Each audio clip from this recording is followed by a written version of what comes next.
할렐루야. 오늘 우리가 함께 부를 찬송은 찬송가 292장 주 없이 살 수 없네입니다. 이 시간 함께 1절로 하나님을 찬양하며 나아가겠습니다.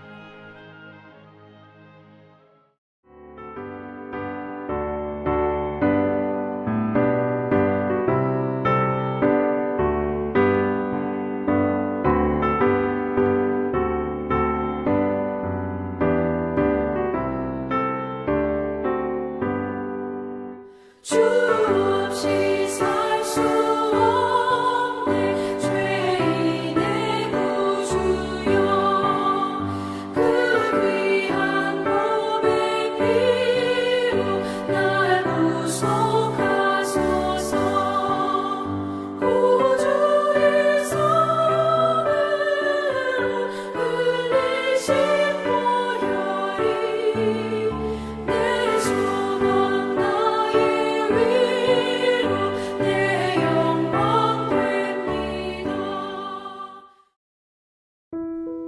오늘 하나님이 우리에게 주시는 말씀은 출애굽기 21장 12절로 27절입니다.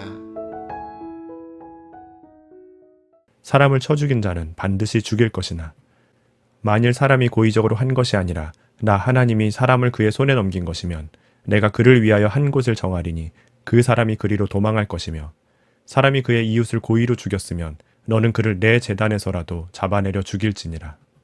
자기 아버지나 어머니를 치는 자는 반드시 죽일지니라. 사람을 납치한 자가 그 사람을 팔았든지 자기 수하에 두었든지 그를 반드시 죽일지니라. 자기의 아버지나 어머니를 저주하는 자는 반드시 죽일지니라.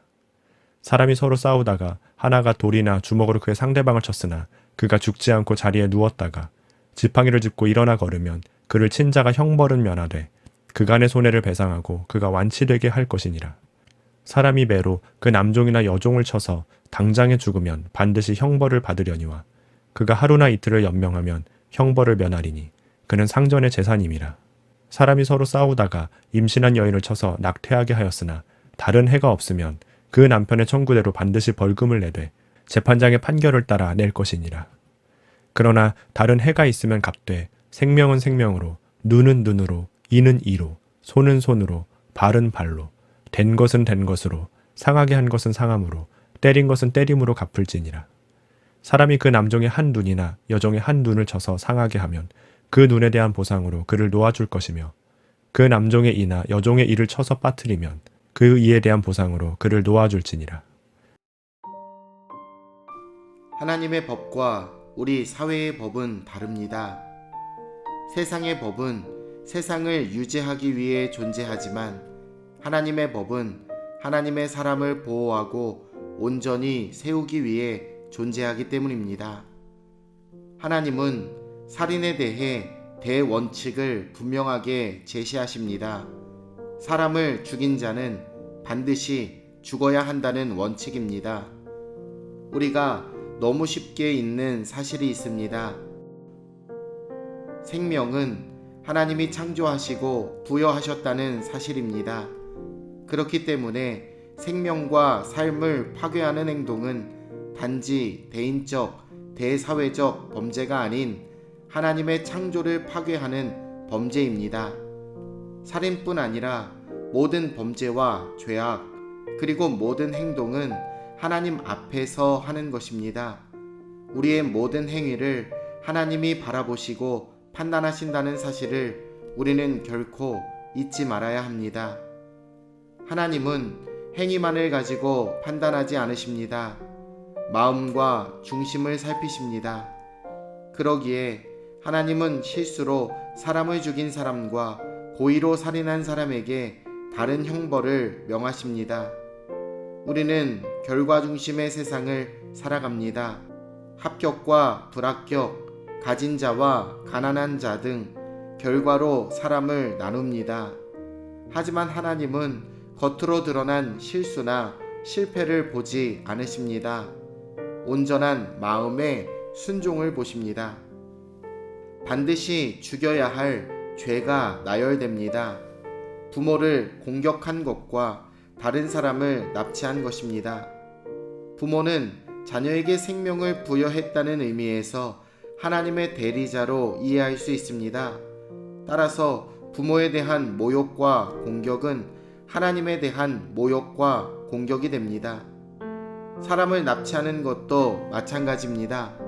모든 사람은 하나님의 형상으로 창조되어 그 존엄성을 지니고 있습니다.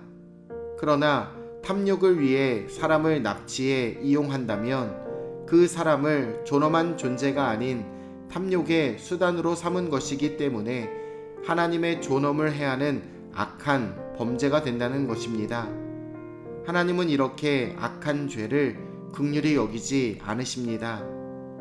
다른 사람의 신체에 해를 입혔을 경우에는 그에 상응하는 형벌을 내릴 것을 명하고 계십니다. 우리가 많이 들어본 눈에는 눈으로, 이에는 이로라는 형벌의 원칙입니다.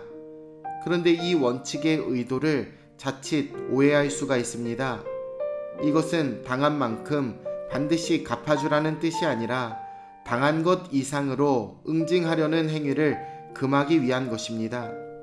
복수심에 불타 더 큰 악을 저지르고도 남을 우리의 죄성을 누구보다 잘 알고 계시는 하나님께서 우리를 사랑하사 한계를 정해주신 것입니다. 하나님은 특별히 종에 대한 세부적 보상을 율법 안에 넣고 계십니다. 그 이유는 아무래도 종들이 신분 때문에 신체적 학대를 당해도 피해를 구제받기가 어렵기 때문이었습니다. 하나님은 눈과 치아와 같은 항구적 손상을 받았을 경우 그 종은 자유를 얻어야 한다라고 규정하셨습니다. 하나님은 사람들이 눈여겨보지 않는 이 종들의 아픔과 억울함 역시 다 아시고 보호해 주시는 분이십니다. 우리는 물론 사회법을 온전히 준수해야 합니다. 하지만 우리의 삶은 그러한 차원을 뛰어넘어 약자를 보호하고 피해를 당한 사람을 회복시키기 위한 하나님의 법을 중심에 두고 우리의 삶을 살아가야 합니다. 그저 범죄를 행하지 않는 선량한 시민으로 머무는 것이 아니라 것이 우리의 목표가 아닙니다. 세상을 더 온전하게 하고 성경의 회복적 사랑과 정의를 행하는 하나님의 신실한 백성이 되는 것이 우리의 삶의 목표가 되어야 합니다.